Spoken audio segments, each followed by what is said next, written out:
Joseph Christian Leyendecker fu uno dei più importanti illustratori americani del primo Novecento. È noto soprattutto per la realizzazione di poster, illustrazioni per libri e pubblicità.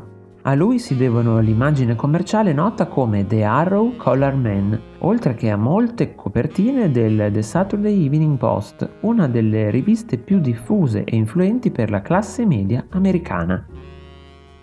The Arrow Color Man era il nome dato a vari modelli maschili che apparivano in pubblicità per camicie e colletti staccabili realizzati dalla Cluett Peabody Company di New York.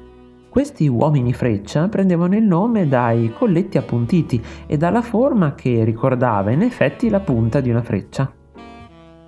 Joseph Christian Leyendecker nacque il 23 marzo 1874 a Montabaur, un piccolo villaggio vicino al Reno, nel sud-ovest della Germania. Aveva un fratello, Frank Xavier, che divenne anch'esso illustratore, ma morì a soli 48 anni a seguito di un'overdose di morfina, e una sorella, Augusta.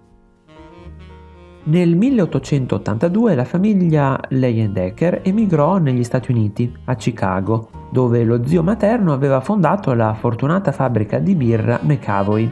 Joseph seguì dapprima i corsi del Chicago Art Institute, poi andò a Parigi con il fratello. Qui si iscrisse alla celebre Académie Julian ed infine rientrò negli Stati Uniti, dove presto ricevette la prima commissione dal Saturday Evening Post.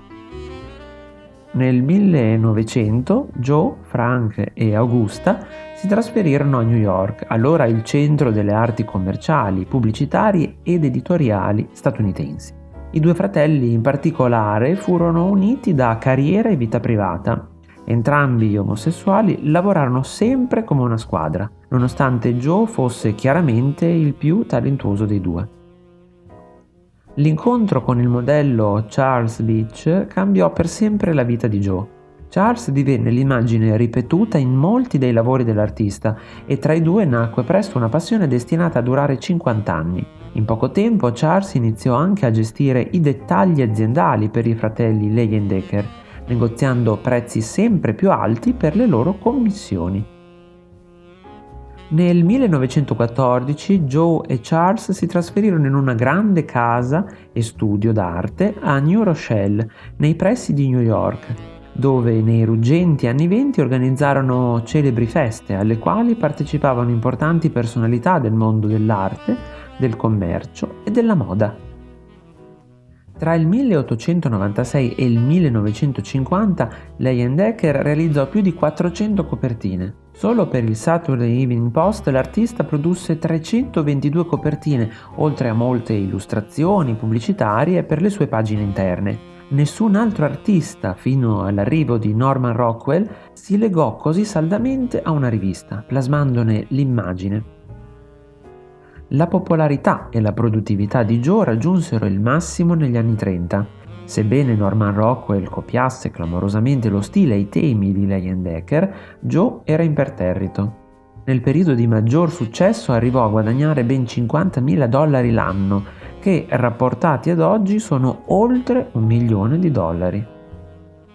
L'artista morì nel 1951 a causa di un infarto, ma ebbe la fortuna di spegnersi tra le braccia del suo compagno. Poco dopo Charles distrusse tutta la corrispondenza che c'era stata tra loro, come richiesto da Joe, al fine di nascondere la loro relazione.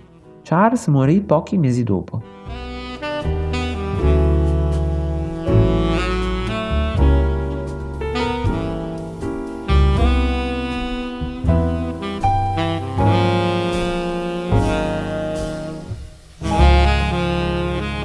Se il video ti è piaciuto, lasciami un like qui sotto e scrivi nei commenti le tue opinioni, le tue impressioni e magari anche i suggerimenti per i prossimi argomenti da trattare insieme. A presto!